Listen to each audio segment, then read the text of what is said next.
क्या आपने कभी सोचा है कि अगर आप आज रात सोने जाएं और सुबह उठें तो आपकी गली के आधे लोग गायब हों? आपके पड़ोसी, आपके दोस्त, आपके परिवार के सदस्य सब अचानक खत्म हो जाएं और आपको पता भी ना हो कि अगला नंबर किसका है, आपका या आपके सबसे करीब किसी इंसान का।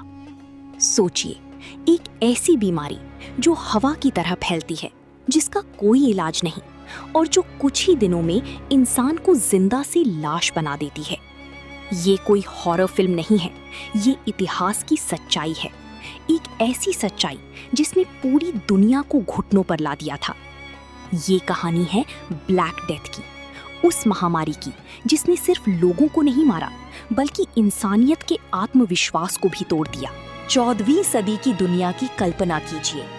यूरोप, एशिया और मध्य पूर्व, ये सभी क्षेत्र व्यापार, संस्कृति और धर्म के जरिए एक दूसरे से जुड़े हुए थे।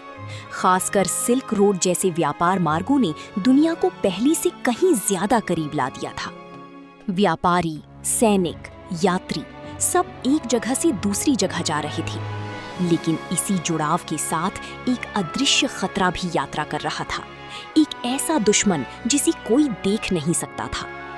इस कहानी की शुरुआत होती है मध्य एशिया के किसी हिस्से से, जहां वैज्ञानिकों के अनुसार ये बीमारी सबसे पहले उत्पन्न हुई। इसका असली कारण था एक बैक्टीरिया, यर्सीनिया पेस्टिस। ये बैक्टीरिया चूहों पर रहने वाले पिस्सुओं में पाया जाता था। जब ये पिस्सू इंसानों को काटते तो ये बैक्टीरिया उनके शरीर में प्रवेश कर जाता। लेकिन उस समय किसी को इस बारे में कुछ भी पता नहीं था। लगभग 1340 के दशक में ये बीमारी धीरे धीरे फैलने लगी। व्यापारिक जहाज़ों और कारवां के जरिए ये एक शहर से दूसरे शहर तक पहुंचती गई। 1347 में ये यूरोप के सिसिली द्वीप पर पहुंची और यहीं से शुरू हुआ असली विनाश। इतिहासकार बताते हैं कि जब कुछ जहाज सिसिली के बंदरगाह पर पहुंचे तो उनमें सवार अधिकांश लोग पहले से ही बीमार थे या मर चुके थे। उनके शरीर पर काले धब्बे थे, सूजे हुए फोड़े थे और वे भयानक दर्द में थे। ये दृश्य इतना डरावना था कि लोगों ने उन जहाज़ों को तुरंत वापस भेजने की कोशिश की, लेकिन तब तक बहुत देर हो चुकी थी। बीमारी शहर में फैल चुकी थी। ब्लैक डेथ का असर बेहद तेज था। संक्रमित होने की कुछ ही दिनों में इंसान की हालत बिगड़ने लगती थी। शरीर पर काली धब्बे पड़ती, लिम्फ नोड सूजकर बड़ी फोड़ी बन जाती, जिन्हें बूबो कहा जाता था, और अंत में व्यक्ति की मौत हो जाती थी। कुछ मामलों में तो लोग सुबह स्वस्थ होते और शाम तक मर जाते। यही कारण था कि इसे ब्लैक डेथ कहा गया, क्योंकि ये शरीर को काले धब्बों से भर देती थी और मौत लगभग निश्चित थी। अगले कुछ सालों में ये महामारी यूरोप के लगभग हर हिस्से में फैल गई। इटली, फ्रांस, इंग्लैंड, जर्मनी, कोई भी जगह इससे बच नहीं पाई। अनुमान है कि 1347 से 1351 के बीच यूरोप की लगभग 1/3 से आधी आबादी खत्म हो गई। लेकिन ये सिर्फ यूरोप की कहानी नहीं थी। एशिया और मध्य पूर्व में भी इस बीमारी ने भारी तबाही मचाई। चीन, भारत और इस्लामी दुनिया के कई हिस्सों में लाखों लोग मारे गए। कुल मिलाकर इतिहासकार मानते हैं कि इस महामारी ने पूरी दुनिया की लगभग 7.5 से 20 करोड़ लोगों की जान ले ली। ये सिर्फ एक बीमारी नहीं थी, ये एक वैश्विक प्रलय था। अब सवाल उठता है, लोग उस समय क्या सोच रहे थे? क्योंकि उस समय विज्ञान इतना विकसित नहीं था। लोग बैक्टीरिया या वायरस के बारे में नहीं जानते थे, इसलिए उन्होंने इस महामारी को अलग अलग तरीकों से समझने की कोशिश की। कुछ लोगों ने इसे भगवान का प्रकोप माना। उनका मानना था कि ये इंसानों के पापों की सजा है। कई जगहों पर लोग खुद को कोड़े मारते हुए जुलूस निकालते थे, ये सोचकर कि इससे भगवान प्रसन्न होंगे और महामारी खत्म हो जाएगी। दूसरी तरफ कुछ लोगों ने दूसरों को दोष देना शुरू कर दिया। यहूदी समुदायों पर आरोप लगाए गए कि उन्होंने कुओं में जहर मिलाया है। इसके कारण कई जगहों पर हिंसा और नरसंहार हुए। यानी बीमारी के साथ साथ डर और अज्ञानता भी फैल रही थी। अब आते हैं डीप इन्वेस्टिगेशन पर।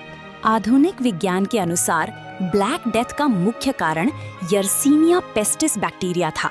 ये बैक्टीरिया मुख्य रूप से पिस्सुओं के जरिए फैलता था, जो चूहों पर रहते थे। जब संक्रमित चूहे मर जाते तो ये पिस्सू नए मेजबान की तलाश में इंसानों को काटते और संक्रमण फैल जाता। लेकिन कुछ वैज्ञानिक ये भी मानते हैं कि बीमारी केवल पिस्सुओं से ही नहीं फैली, बल्कि कुछ मामलों में ये हवा के जरिए भी फैल सकती थी, जिसे न्यूमोनिक प्लेग कहा जाता है। ये थ्योरी बताती है कि बीमारी इतनी तेजी से इसलिए फैली क्योंकि ये केवल चूहों तक सीमित नहीं थी, बल्कि इंसान से इंसान में भी फैल रही थी। अब बात करते हैं एक विवादास्पद थ्योरी की। कुछ शोधकर्ताओं का मानना है कि ब्लैक डेथ का फैलाव केवल प्राकृतिक नहीं था, बल्कि इसमें युद्ध का भी योगदान था। एक प्रसिद्ध घटना है काफा, आज का यूक्रेन का घेराव। कहा जाता है कि मंगोल सेना ने शहर के अंदर प्लेग से मरे हुए लोगों के शव फेंके ताकि बीमारी शहर के अंदर फैल जाए। अगर ये सच है तो ये इतिहास का पहला बायोलॉजिकल वॉरफेयर का उदाहरण हो सकता है। लेकिन सभी इतिहासकार इस बात से सहमत नहीं हैं।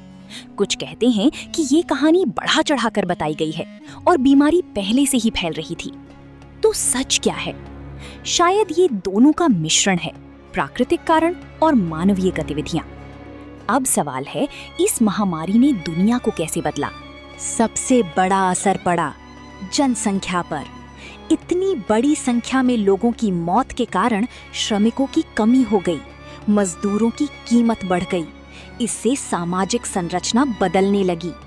यूरोप में किसानों और मजदूरों को ज्यादा अधिकार मिलने लगे, सामंती व्यवस्था कमजोर होने लगी।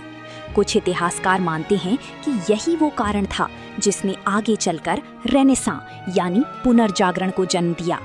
यानी एक भयानक त्रासदी ने एक नए युग की नींव रखी। ब्लैक डेथ ने चिकित्सा विज्ञान को भी बदल दिया। लोगों ने समझना शुरू किया कि बीमारी कैसे फैलती है। क्वारंटाइन जैसी अवधारणाएं सामने आई, जहां लोगों को अलग रखा जाता था ताकि संक्रमण न फैले। आज हम जिस आधुनिक चिकित्सा प्रणाली को जानते हैं, उसकी जड़ें कहीं ना कहीं इसी समय से जुड़ी हुई हैं। लेकिन इस कहानी का सबसे डरावना पहलू ये है, क्या ये फिर से हो सकता है? आज हमारे पास आधुनिक चिकित्सा है, एंटीबायोटिक्स हैं, वैक्सीन है, लेकिन इतिहास हमें ये भी सिखाता है कि नई बीमारियां कभी भी आ सकती हैं। हाल ही में आई वैश्विक महामारी ने हमें दिखा दिया कि हम अभी भी पूरी तरह सुरक्षित नहीं हैं। तो क्या ब्लैक डेथ सिर्फ इतिहास है या एक चेतावनी? ये कहानी हमें याद दिलाती है कि इंसान कितना भी शक्तिशाली क्यों ना हो जाए, प्रकृति के सामने वो आज भी कमजोर है। और अब आखिरी सवाल, अगर आज ब्लैक डेथ जैसी महामारी फिर से आए तो क्या हम उसे रोक पाएंगे या इतिहास खुद को दोहराएगा? कमेंट में जरूर बताना, क्योंकि शायद अगला जवाब ही भविष्य तय करेगा।